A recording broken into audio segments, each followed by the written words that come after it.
YouTube! What's poppin'? I'm excited for this video, I'm not gonna lie. Recently, I've been getting into the modding scene, and I modded my PS Vita.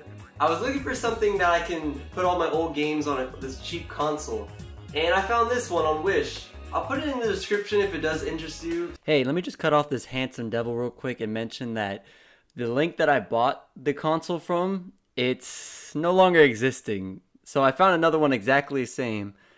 I'm not too sure what that means, but yeah. Enjoy the rest of the video. So you can click it by the end of this video. But with that being said, let's start this review. So at first glance, you're gonna notice that it looks just like a PS Vita. And yeah, that's kind of what they're going for, but it's a little bit smaller, which personally I think it's okay. It kind of fits your hands really well in an odd way. But on the other hand, all these buttons really don't feel too good when you click them. The D-pad and the A, B, X, Y buttons are all kind of mushy. They don't really give you the feedback you really want.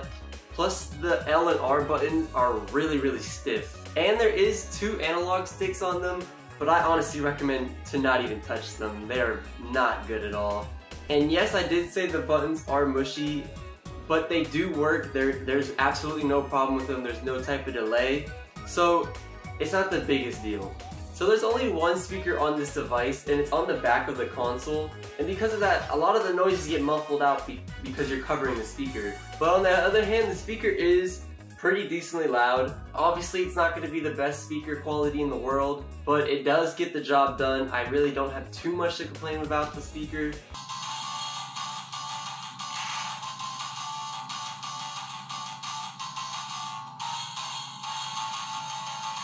If it's that bad, there is an aux on it, so you could use your headphones, not the biggest problem.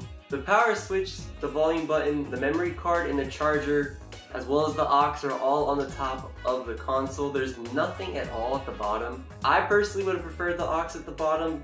That's just kind of a thing I like. So there is one more button on the top of the console, and it's another power button. I guess it was manufactured by somebody else, and then the people just took it and made it their own, because if you also notice, on the back, there is a camera notch, but there is no camera. I'm not too sure what happened there, so I guess there was just some extra things that they could have added or they could have removed, but for price reasons and not caring, they just left it in or left it out. Speaking of the camera notch, that's not even actually there. In the advertisement on Wish, it does say there is a camera, so just keep that in mind. That's kind of false advertisement. There is no camera. And even if there was a camera, I wouldn't even use it. It probably wouldn't even be good. So a lot of these downfalls that I've stated about the body or the speaker or anything about that, again, you're making up with the price and whether or not it actually is going to run the game. So it says it runs all these consoles that I'm showing on screen right now, and surprisingly it does. Now there's a catch though. With these games, depending on what type of game it is, it doesn't run. I don't know what determines the game's running, but some games do work and then some games don't. And I measured the battery life playing to see how long it lasts. I would honestly say it's about max 3 hours. That's if you're not running something extremely strong. But I mean, you're not really sitting somewhere and playing for more than 3 hours to begin with. So again, that's another sacrifice that, like, if you're really willing to take, then go right for it. So of course you can add your own games, but there is built-in games in there. Some of them are ROM, some of them are like these 2-second arcade games. But to be honest with you, you're probably not gonna play any of them for longer than 10 minutes at max, and then just never touch those games and only touch the games you had. Also, for some reason, you can put movies on here. I wouldn't recommend it. I would not know why you'd want to put movies on here, especially when you have your phone. So there is that option if you wanted to. So to sum everything up, I honestly do recommend this console, even though how much I did make complaints about it. But you gotta understand where I'm coming from.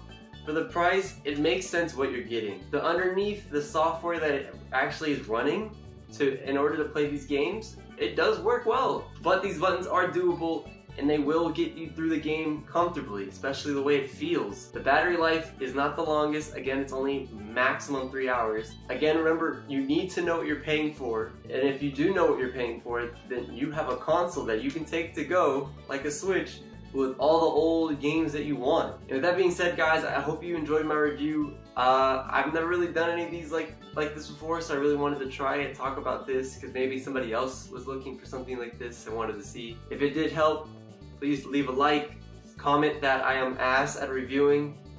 And with that being said, every day is our day! Alright. I think that was it. Okay.